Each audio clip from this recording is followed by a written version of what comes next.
தேடுவது எதுவாயினும் கிடைத்துவிடும். உயர்ந்த உள் விருப்பம் இருந்தால் கடுகுக்குள்ளும் மலையைக் காணலாம்.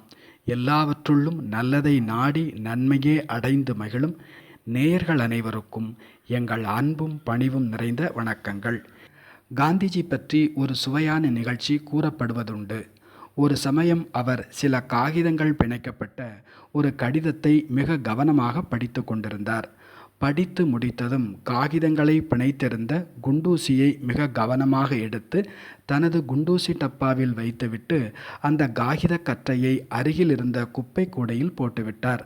அந்த கடிதத்தை யார் எழுதியிருந்தார், என்ன எழுதியிருந்தார் என்பது யாருக்கும் தெரியாது. ஆனால் குண்டூசி பயன்படக்கூடியது, அதை தவற விட்டுவிடக்கூடாது என்பதில் மிக கவனமாயிருந்தார். எப்பொழுதும் எந்த ஒரு சிறு பொருளுக்கும் மதிப்பு கொடுக்கக்கூடியவர் காந்திஜி. நம்மை பற்றிய தவறான அபிப்பிராயத்தோடு தவறான குற்றச்சாட்டுக்களை கடிதத்தில் அடுக்கி இருந்தாலும் கூட அந்த காகிதங்கள் நமக்கு பயனற்றதாக, அதை படித்த நேரம் நமக்கு பயனற்றதாக போயிருந்திருக்கலாம். ஆனால் அந்த காகிதங்களை பிணைத்து வைத்திருந்த குண்டூசி பயனுடையது தானே, அதை ஏன் குப்பையில் போட வேண்டும்? நாமும் நம் வாழ்க்கையில் நமது கருத்துக்கு உடன்படாத அல்லது எதிரான அபிப்பிராயம் உடையவர் சிலரை சந்திக்கலாம். அவர்கள் பேசுவது தவறாக இருந்தாலும் அந்த காகிதங்களை பிணைத்த குண்டூசி போல அவர்களிடமும் சில பல நற்பண்புகள் கட்டாயம் இருக்கக்கூடும். அது துணிச்சல் குணமாக இருக்கலாம், பேச்சு திறமையாக இருக்கலாம். அது போன்ற நற்குணங்களை அவர்களிடமிருந்து எடுத்து கொள்ளாமல் இருந்துவிடக்கூடாது.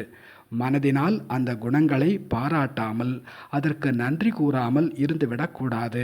மிக மோசமாக விமர்சிக்கப்படும் முகலாய மன்னர் அவுரங்கசீப் கூட தனது உயிலில் தனது கையால் தொப்பி செய்து விற்ற பணத்தில் தனது உடல் மீது போர்த்த வேண்டிய கஃன் துணியை வாங்குங்கள், என் கையால் எழுதிய திருக்குரான் எழுத்து பிரதி எடுத்து விற்றதன் மூலம் கிடைத்த பணத்தை ஏழைகளுக்கு தானமாய் வழங்குங்கள், எந்த ஆடம்பரமும் இன்றி என் உடலை அருகில் இருக்கும் இடுகாட்டில் அடக்கம் செய்யுங்கள் என்று குறிப்பிட்டுள்ளார்.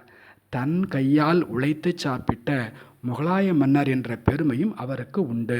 காட்டுக்குள் முட்களை தேடிச் சென்றால் அதற்கு கொஞ்சமும் பஞ்சம் இருக்காது. அதே போல அதே காட்டினில் மலர்களை தேடிச் சென்றாலும் அதற்கும் எந்த பஞ்சமும் இருக்காது. மனிதர்களுக்குள்ளும் அப்படித்தான். நமது வாழ்க்கையை நறுமணமிக்க வசந்தம் ஆக்க வேண்டும் என விரும்பினால் ஹிட்லரிடம் இருந்து கூட ஒரு சில நல்ல விஷயங்களை கற்றுக்கொள்ளலாம். அறியாத வயசில் நமது பெற்றோர்களிடம் கூட 1000 குறை கண்டு நொந்து போயிருப்போம். வளர வளரத்தான் அவர்கள் நமக்கு கிடைத்த வரங்கள் என்று தெரிய வரும். அதுபோலவே நண்பர்கள், உறவினர்கள், அண்டை வீட்டார், அயலார் என யாரிடமிருந்தும் எந்த நல்ல விஷயங்களையும் கற்றுக்கொள்ளலாம். ஒரு துறவி கூறுகிறார், எனக்கு ஒரு திருடன் தான் குரு. ஒரு சமயம் வேறு வழியின்றி ஒரு திருடன் வீட்டில் தங்க நேர்ந்தது. அவன் தினம் தினம் நடு இரவில் சென்று வெறும் கையோடு திருடும் பொருள் கிடைக்காமல் திரும்பி வருவான். ஆனாலும் அடுத்த நாள் அதே உற்சாகத்துடன் திருட கிளம்பி விடுவான். அவனிடமிருந்து இறைவனை எப்படி சோர்வின்றி தேட வேண்டும் என கற்றுக்கொண்டேன் என்கிறார் அந்த துறவி. அப்படி ஒரு மனப்பக்குவம் நமக்கும் வந்துவிட்டால் நமக்கு இந்த பூலோகமே சொர்க்கலோகம் ஆகிவிடும். உடன் வாழும் மனிதர்களெல்லாம் தெய்வங்களாய் தோன்றுவார்கள். கணத்துக்கு கணம் பேரானந்தத்தை தவிர வேறெந்த துயரமும் நம் கனவில் கூட தோன்றாது.